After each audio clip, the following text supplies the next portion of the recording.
Manuel Segarra, muchas gracias por estar aquí con nosotros, dando el placer de una entrevista que esperamos que pueda alargar nuestros horizontes sobre esta temática tan difícil de comprender. Usted es médico, cirujano especializado en la parte digestiva, pero también oncológica. Le pregunto cómo se ha despertado para este tema tan difícil de la experiencia casi muerte. ¿Qué le ha pasado? Pues esto se originó de una manera casual.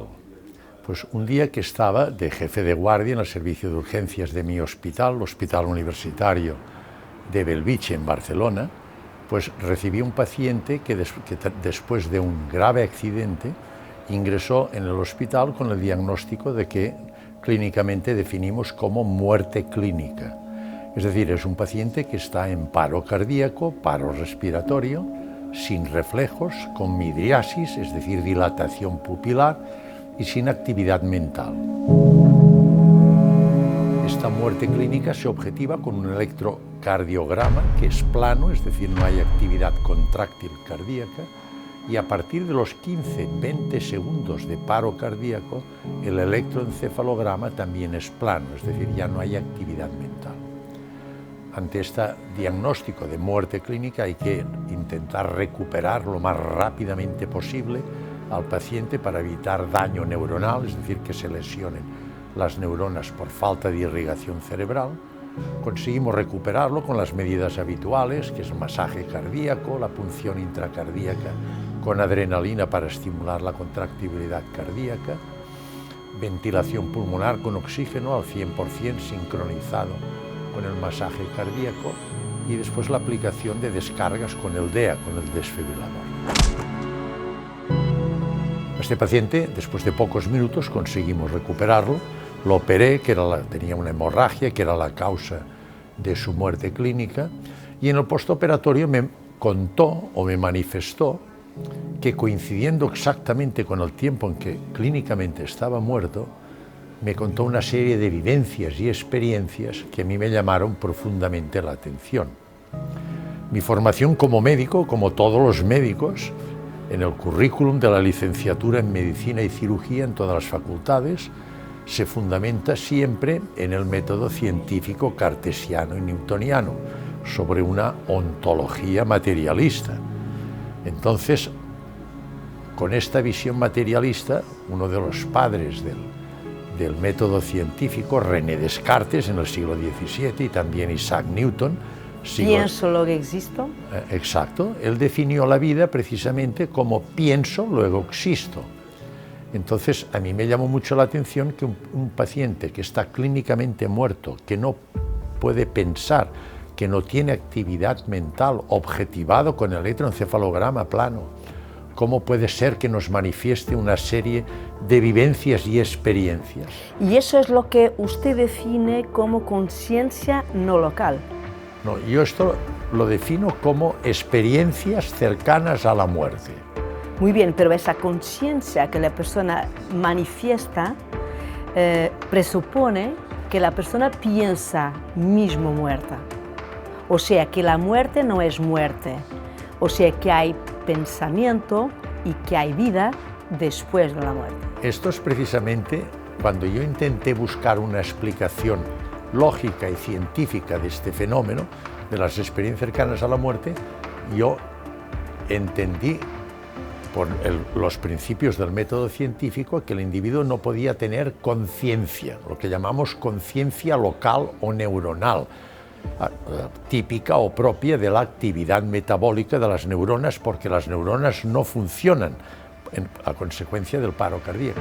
Entonces quiere decir que hay otra conciencia que persiste a pesar de la muerte clínica, y es lo que yo defino como supraconciencia, porque está por encima la conciencia local o neuronal que desaparece con la muerte clínica. En cambio, esta supraconciencia persiste a pesar de la muerte clínica.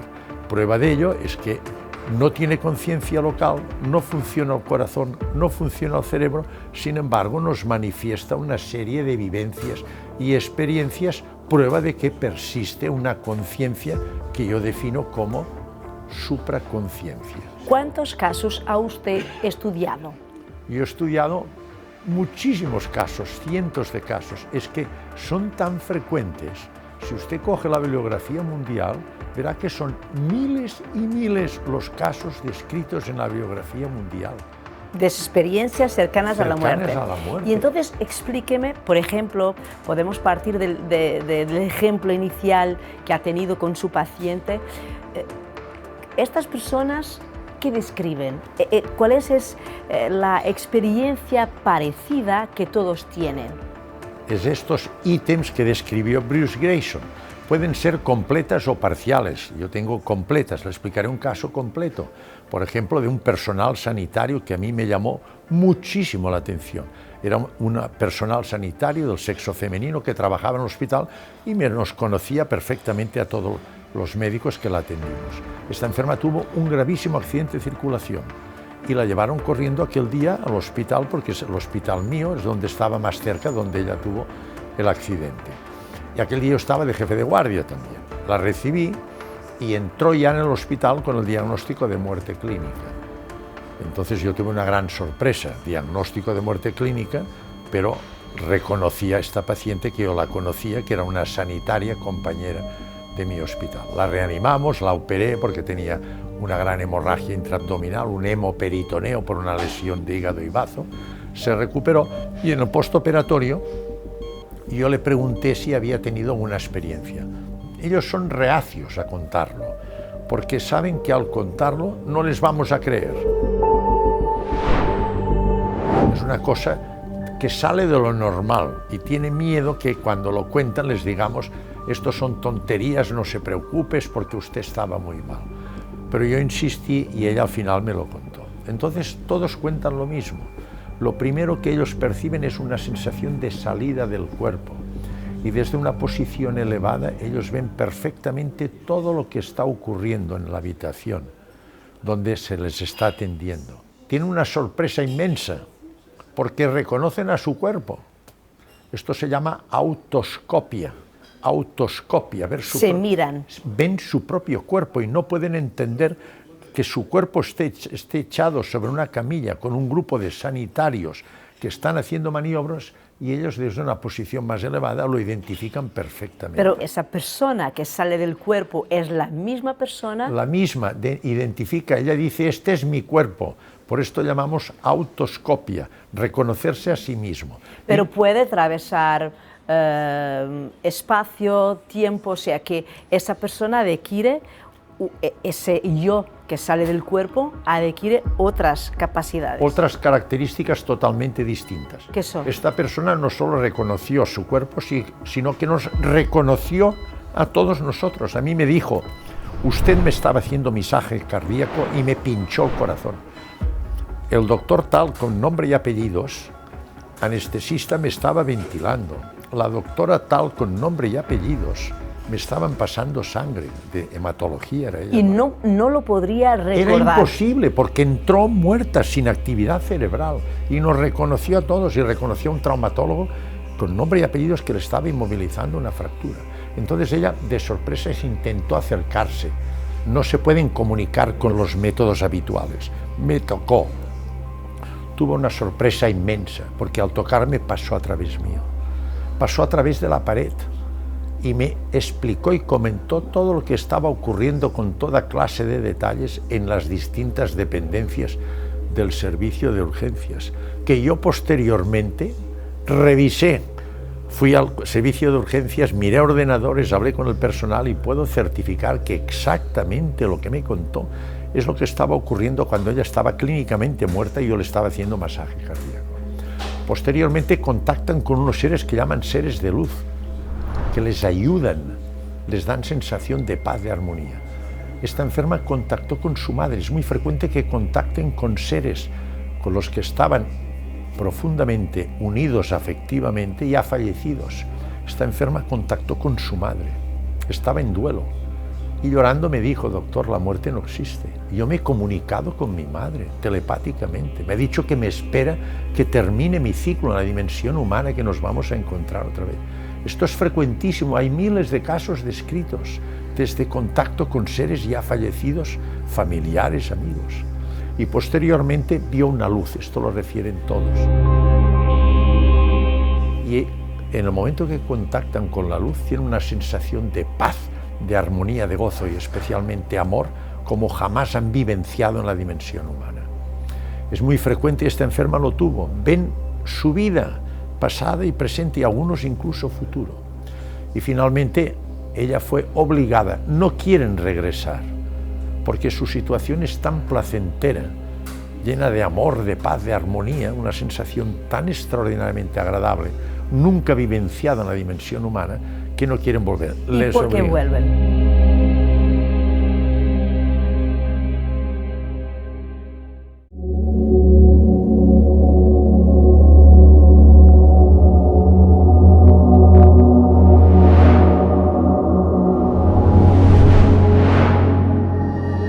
¿Y por qué vuelven? Ellos tienen la sensación de que hay una barrera. Si pasan la barrera no vuelven. Y entonces hay dos maneras, dos formas pueden ocurrir. Una, que les obligan a volver, como esta enferma. Ella no quería volver y volvió. Esta enferma sabe qué me dijo. Dijo, usted me ha perjudicado reanimándome. Yo no quería volver. Usted no sabe lo bien que se está en la otra dimensión. Y usted va y me reanima otra vez. Y otros solicitan voluntariamente que quieren volver. Por ejemplo, ¿pero solicitan a quién? A estos seres de luz. Unos se llaman ángeles, otros se llaman seres de luz, que son los que les ayudan y orientan y guían. Pero les parecen personas. Sí, se parecen. Inmateriales, pero inmateriales, que están etéreas, pero tienen las características de una persona humana. Por ejemplo, yo tengo un caso descrito en mi libro de un médico que tuvo una experiencia cercana a la muerte. Y él me comentaba, él se levantó, tuvo un problema del ritmo cardíaco, un bloqueo completo, atrioventricular que se llama, y cayó muerto al suelo. Y me dijo, tú no sabes la impresión que es. Yo desde fuera vi mi cuerpo, todo doblado entre la cama y la pared. Uno no te puedes imaginar lo que es. Y tuvo también una experiencia. Y al final, cuando llegó a la situación final, él dijo, yo quiero volver para reparar una serie de daños que yo he hecho en mi vida en la dimensión humana. Yo he leído que muchas de estas personas que tienen experiencias cercanas a la muerte, como que visualizan su vida en mosaicos y que esas que vuelven miran exactamente que hay un mosaico que no está relleno, o sea, que no está completado, que entienden que el ciclo de vida no se ha completado y que tienen que completarlo volviendo a su cuerpo. ¿Esto es frecuente o es...? No, lo más frecuente que yo he tenido en mis pacientes y lo que más frecuente dicen en la bibliografía mundial es que no quieren volver. Lo que usted ha dicho es cierto. Ellos refieren, la gran mayoría, que ven como si fuera en una película con flashes los hechos fundamentales de su vida. Y fíjense bien que cuentan, cuando ven que han hecho algún daño volitivo a alguna persona, ellos vivencian la sensación de dolor, molestia y sufrimiento que condicionaron a estas personas. Por esto algunos quieren volver a reparar el daño que hicieron. Pero la gran mayoría no quieren volver por la situación tan agradable y placentera que está en el otro lado. ¿Cuántas personas del estudio que hay hecho se acuerdan de esta experiencia cercana a la muerte? Porque la duda que tenemos es entender si del universo de toda la gente que está en muerte súbita, que está en muerte cerebral, ¿cuántas personas tienen la capacidad y qué distingue a estas personas de las demás que no se acuerdan? Es una pregunta muy interesante. Esto hay que revisar las estadísticas mundiales que hay. Las hay muy extensas.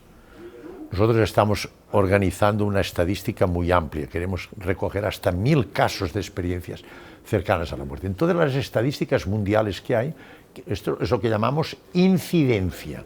Es decir, qué tanto por ciento de casos de personas que han tenido una muerte clínica, cuántas tienen experiencias cercanas a la muerte y cuántas no la tienen. Esto se llama incidencia.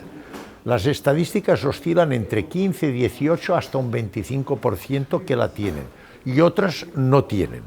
¿Por qué unas tienen y otras no tienen? Pero eso es muy poco, ¿no? Es poco. ¿Y por qué entonces? Pensamos que es mucho más elevado el número de casos, pero muchos casos quedan en el olvido, porque los enfermos tienen miedo de contarlo. Vergüenza. Y vergüenza. Y los médicos, enfermeras y familiares no quieren saber nada de esto.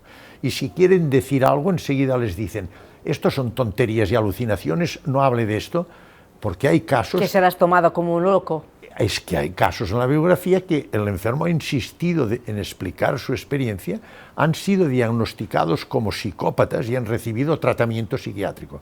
Por esto pensamos que la incidencia es mucho más elevada. Esto estamos los que estudiamos todos de acuerdo, que muchos casos quedan en el olvido por el miedo que tienen los pacientes. ¿Por qué unos tienen y otros no lo tienen? No lo sabemos. Parece ser, estadísticamente, que hay una cierta relación con el grado de evolución del ser humano. Cuando más dominado por el ego, es decir, más materialista es la persona, menos capacidad tiene de contactar con su supraconciencia. Por lo tanto, tiene menos posibilidades de tener una experiencia cercana a la muerte, que es la manifestación clara de su supraconciencia, de su auténtica identidad. En cambio, las personas más evolucionadas espiritualmente tienen más predisposición y facilidad a contactar ya con su auténtica identidad. Tienen controlado el ego, la falsa identidad, la falsa conciencia. El no yo. El no yo le llamo no yo. Lo que usted me está diciendo es que las personas que en la vida, como la conocemos, cultivan más el material y muy menos el profundo conocimiento de Exacto. sí mismo. Esto lo definimos como espiritualidad, la visión interior para descubrir su auténtica identidad, qué es lo que realmente somos y tenemos dentro.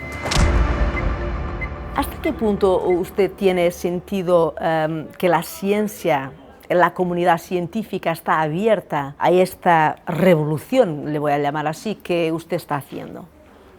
Le agradezco mucho la pregunta. Mire, al principio, cuando yo empecé a estudiar esto, yo siempre he sido una persona con inquietud investigadora. Nosotros los médicos, cuando ante cualquier fenómeno, ya sea orgánico o anímico, siempre nos hacemos dos preguntas. Una de ellas es ¿cuál es la causa, la etiopatogenia? Y otro, ¿cuál es el mecanismo íntimo de producción de este fenómeno? Lo que definimos como fisiopatología. Pues ante cualquier fenómeno a mí siempre me ha gustado buscar la etiopatogenia y la fisiopatología. Yo cuando vi la primera vez hace muchos años este fenómeno, dije, esto no se explica con mi formación médica fundamentada en el método científico. Aquí hay otra etiología y otra fisiopatología. Yo quiero saber cuáles son. Entonces, como yo tenía límites en mis conocimientos, el cirujano es muy dogmático en el materialismo. Nos fundamentamos mucho en la morfología y fisiología humanas. Entonces yo estaba muy lejos de entender este fenómeno anímico que no tiene sustrato material. Hablé con psiquiatras, psicólogos, con neurocientíficos. ¿Y sabe cuál fue la respuesta?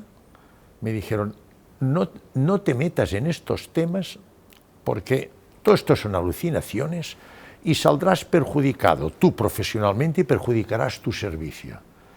O sea que empecé a investigar, pero solito, porque vi una gran incomprensión en el ámbito científico a mi alrededor. Negacionismo. Total negacionismo, que todo esto tenía una explicación material, que eran las neuronas que no funcionaban bien a consecuencia del sufrimiento que comporta el paro cardíaco, la falta de irrigación. Pero eso ha pasado hace ¿cuántos años? Muchos años, más de 20 años. O sea, ¿y hoy?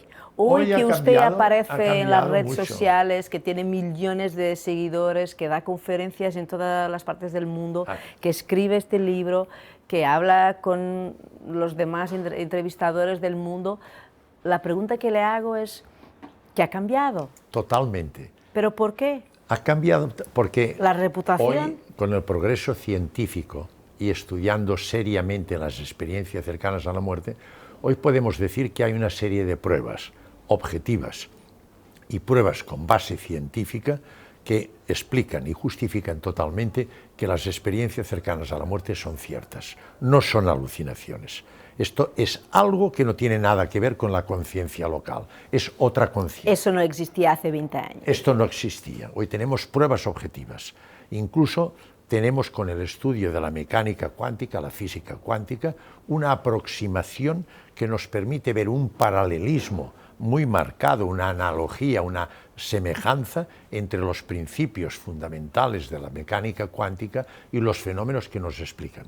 Ante esta evidencia es lógico que la gente, ya, aunque es un nuevo paradigma que supone cambiar la estructura científica de muchos médicos y otros científicos, no tienen más remedio que aceptarla.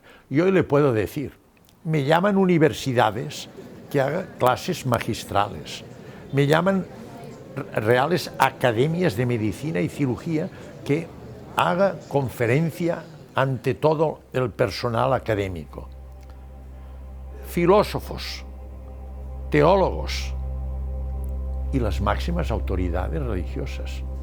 También le llaman. Me llamó el Papa Francisco y el Papa Francisco tenía conocimiento de mi libro. ¿Y qué le ha dicho?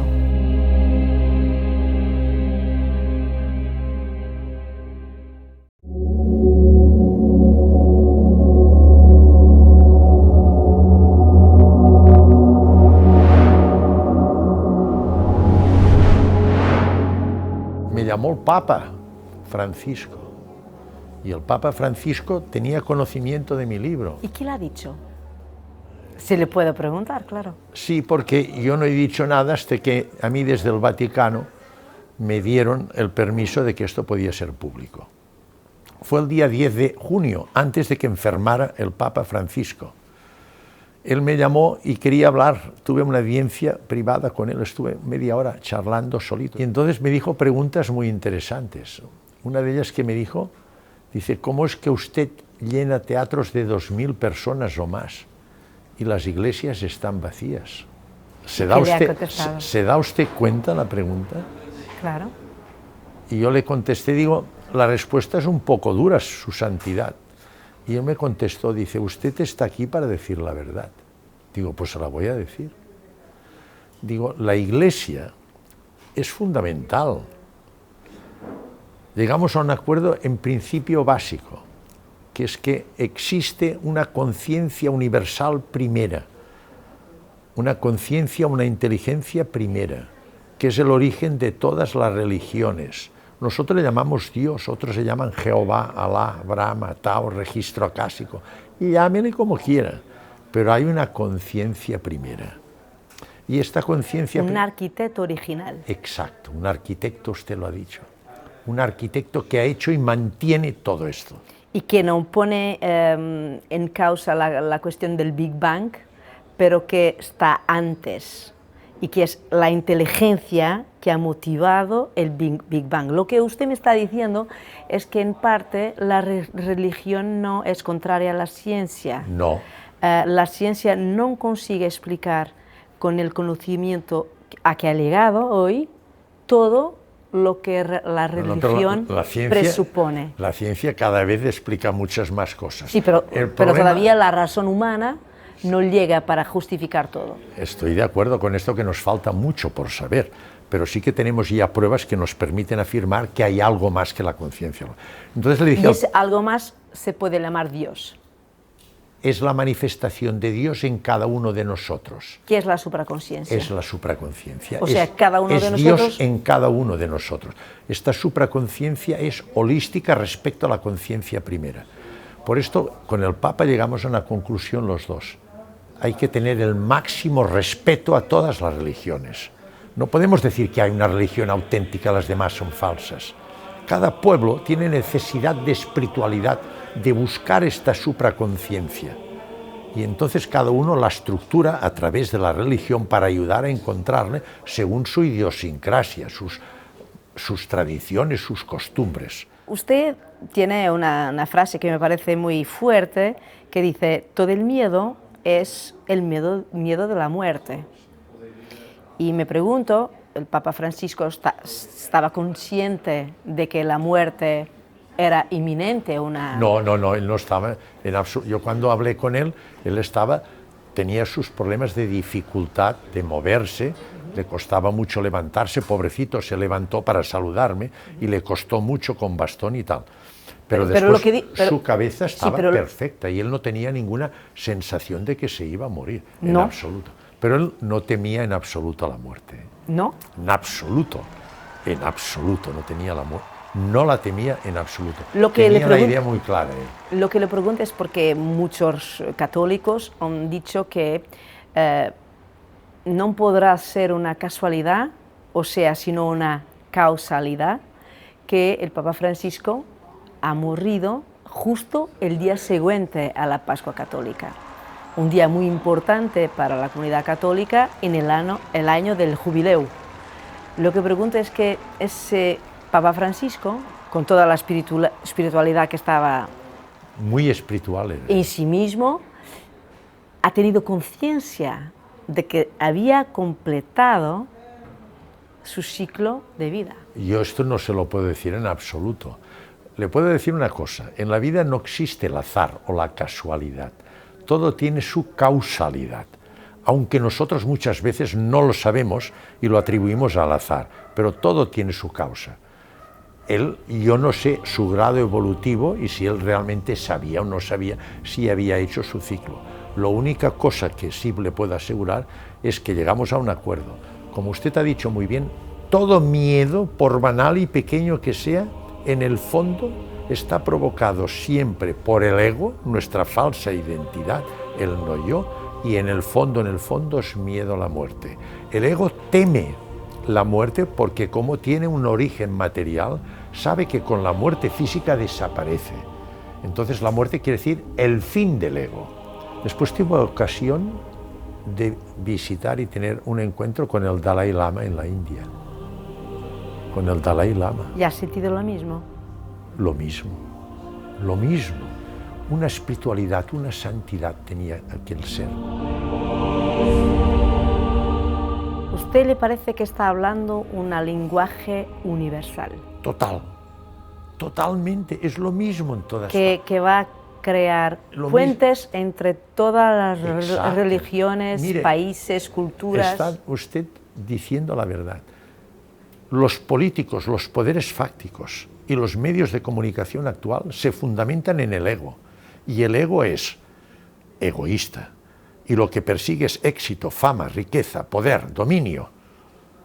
Y lo estamos viendo, las guerras, la violencia, la falta de valores. Y que entiendan también que la violencia y la guerra es el límite de la incompetencia. Esto lo definió muy bien Gandhi.